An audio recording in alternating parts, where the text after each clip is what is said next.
Okay, confronted with number 20, I would say that probably you start to realize yourself, I don't recognize it, but then you say maybe a substitution is going to work out for it. Maybe not, though. So I'm going to say maybe, quite so I don't want to do a nested root, so I'm going to say u maybe is 1 plus the root of x.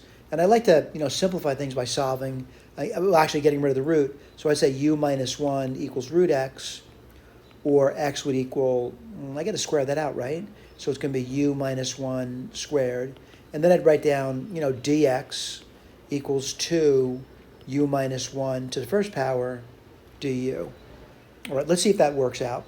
If it does, good. If it doesn't, you know what? It wasn't much time spent on that, but let's write this over here. So what are you going to get?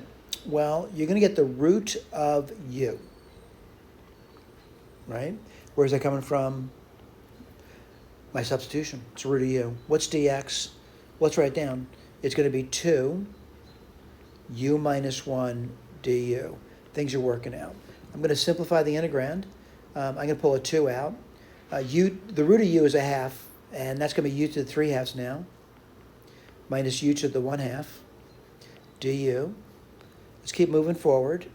This is going to be 2 u. I add 1. This is going to be 5 halves. And divide by 5 halves, or multiply by 2/5. Minus 2 u. Add 1 to that, which would be to the exponent, by the way. 3 halves. Divide by 3 halves, or multiply by 2/3. Plus some constant of integration. I'm going to put a star over here too. Let's keep moving, and that's going to be 4 u to the 5 halves over 5 minus 4 u to the 3 halves over 3 plus some constant of integration.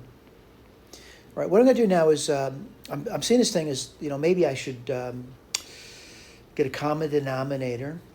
It's going to be 15, right?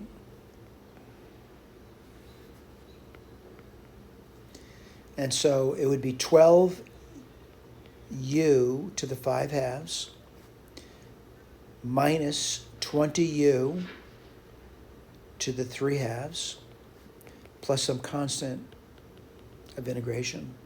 I'd also factor it, by the way, and looking at it, I'd be careful here because I'm looking at the 12 and the 20. I'm going to say 4.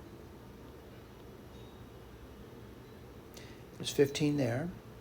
I'm going to say u to the 3 halves, which is really u, root u. That's u to the 3 halves, by the way. And then what am I left off with? I said 3 halves. So I'd get, let's see, just a u. That's nice. And then minus, 4 times what? I'm sorry. I made a mistake already, and I got to correct it. I forgot the number. 4 times what would give you 12? So it's going to be 3u. And then minus 5. And I already factored out the u to the 3 halves. Plus some constant of integration. Now here's my issue with the problem is I got to go back and figure out what I got over here, and I can't really remember. Oh, it's right over here. That's what u is. It's 1 plus root x. Let me write that down for you. So u is 1 plus root x. Let's go for it. What do you get over here? 4. What's a u? 1 plus root x. Then I get this root of 1 plus root x. Looks nasty, doesn't it? Well, 3u would be 3 root x. And then I'd get 3 minus 5, which is minus 2, all over 15. And then I'd get, what's it over there? Plus c. Mistakes happen. And this is why it's so nice to have an answer key. You're looking at it. I'm seeing the 15. I'm seeing the 4. 1 plus root x. I'm seeing the root of 1 plus root x. And I see 3 root x minus 2 plus c. We're good to go to the next question. Thank you.